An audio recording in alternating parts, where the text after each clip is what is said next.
Kasih karunia dan damai sejahtera Allah Bapa kita dan anaknya Tuhan Yesus Kristus menyertai saudara. Amin. Shalom, saudara-saudari yang terkasih di dalam nama Tuhan Yesus Kristus. Senang bisa menyapa saudara di tempat saudara berada hari ini, dalam dimensi yang berbeda tetapi dalam dunia yang sama.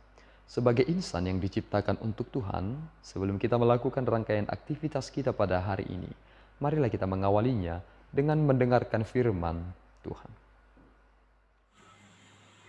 Shalom, firman Tuhan pada hari ini diambil dari 1 Korintus 2 ayat yang ke-16. Sebab siapakah yang mengetahui pikiran Tuhan sehingga ia dapat menasihati dia, tetapi kami memiliki pikiran Kristus. Demikian firman Tuhan. Saudara-saudari yang terkasih, judul perikop kita hari ini adalah hikmat yang benar. Hikmat yang benar itu bukan berasal dari dunia ini. Meskipun ada satu teori yang selalu dilakukan oleh manusia, terlebih orang Batak sendiri memiliki suatu pemahaman dalam hidupnya. Menganalogikan sesuatu itu dan menjadikan itu sebagai bentuk dari rujukan hidup. Dan itulah analisa yang bersifat empiris yang dilakukan oleh manusia. Karena hal tersebut berada di dalam dunia ini. Sehingga lihatlah orang-orang Batak itu sering sekali mempergunakan upasa dan upama dalam perjalanan peristiwa adat istiadat yang mereka lakukan. Tetapi hikmat yang sesungguhnya itu bukan berasal dari dunia ini. Dunia yang kita lihat ini bisa menjadi wahyu umum. Tetapi hikmat yang benar itu berasal dari Dia. Dan itulah yang dinyatakan oleh Rasul Paulus pada firman yang kita boleh dengarkan hari ini. Kami memiliki pikiran Kristus. Mengapa ini menjadi hikmat yang benar? Seandainya dunia ini berhikmat, tentu mereka tidak akan menyalibkan Yesus, bukan? Tetapi karena dunia ini memiliki kapasitas mereka menelaah, memahami, dan melakukan sebagaimana hal yang mereka ikuti dalam kehidupan mereka, akhirnya kehidupan mereka begitu naas membuat suatu keputusan yang menyelipkan hikmat yang tertinggi itu. Itu mengapa kebodohan manusia itu ternyata telah ditaklukkan oleh kuasa yang besar itu, yakni hikmat tertinggi itu. Sehingga ketika kita menerima Kristus, bukankah kita memiliki hikmat yang tertinggi itu? Kita tidak membuat sebuah kamuflase. Memang iman Kristen itu adalah iman yang beriman kepada Kristus dan membuktikan, dan itu dapat dipahami secara rasional.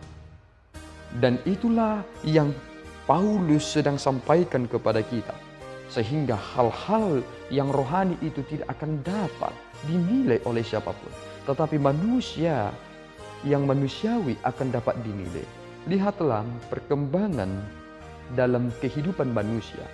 Ketika seseorang mengalami goncangan dalam jiwanya, pendekatan-pendekatan yang sering dilakukan adalah pendekatan yang bersifat psikologis. Ada salah satu yang sangat menarik yang pernah dinyatakan dalam kitab Amsal, dan itu menjadi obat yang manjur. Hati yang gembira adalah obat.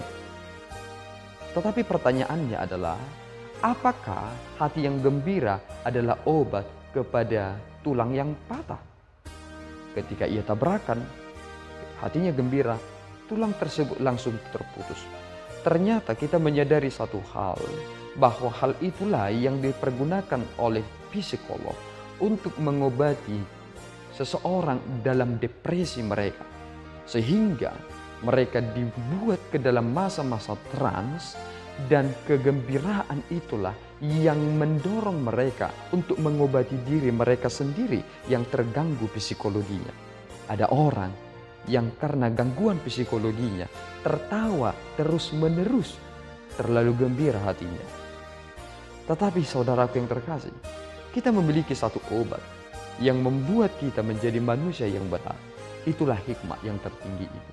Itulah Yesus Kristus yang telah diberitakan oleh Rasul Paulus, dan dia berkata, siapakah yang mengetahui pikiran Tuhan sehingga ia dapat menasihati dia? Tidak ada yang mampu menasihati dia, karena dia mengatasi semua pemikiran ciptaannya.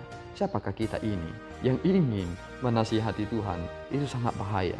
Kebahayaan dalam agama adalah menjadikan manusia sebagai Tuhan. Dan itulah yang dianggap orang banyak tentang Yesus Kristus. Seolah-olah Yesus Kristus adalah manusia yang menjadi Tuhan. Mereka salah. Yesus adalah Tuhan yang menjadi manusia. Itu menjadi mungkin. Jika firman Tuhan yang boleh kita dengarkan ini tertulis dalam Alkitab, kita menerima itu bukan? Ketika Alkitab ini terbakar, firman Tuhan itu tidak menjadi hilang eksistensinya dan esensinya. Yang hilang dan lenyap itu adalah kertasnya. Karena ini adalah yang dibuat dan berasal dari pasca kondisi. Tetapi Yesus Kristus yang adalah Allah menjadi manusia adalah Allah yang menyatakan dirinya, sehingga yang mati adalah kemanusiaannya, bukanlah ketuhanannya. Sehingga lihatlah sinkronnya keberimanan itu. Kita menjadikan sesuatu itu yang sudah real menjadi abstrak. Itu mengapa Allah yang ontologis sering sekali membuat pikiran manusia itu menjadi kacau balau. Karena adanya lompatan dari gagasan ide kepada dunia yang real.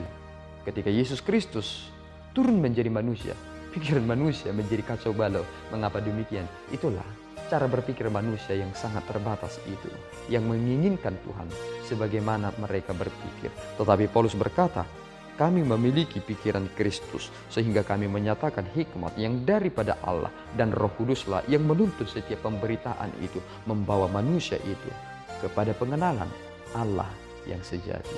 Milikilah pikiran Kristus, dan saudara akan menjadi pribadi yang tidak akan dapat dinilai secara rohani, karena saudara adalah orang yang berada di dalam tuntunan Roh Allah. Amin. Kita berdoa. Ya Allah Tuhan kami bersyukur atas anugerah-Mu. Terima kasih Bapa atas firman yang boleh kami dengarkan hari ini. Pelihara kami Bapa supaya memiliki pikiran Kristus, sehingga menentukan arah kehidupan kami. Kami tidak menjadi orang yang tercela. Kami tidak mencari hikmat yang membanggakan kami karena itu berasal dari dunia ini. Tetapi kami boleh bersuka cita karena kami dapat menangkap hikmat yang tertinggi itu, yakni beriman kepada Yesus Kristus. Terimalah Tuhan pujian kami yang boleh kami sampaikan di pagi hari ini. Terima Tuhan, dalam Kristus kami berdoa dan mengucap syukur.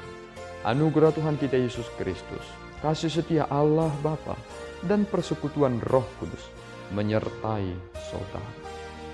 Amin. Tuhan Yesus memberkati.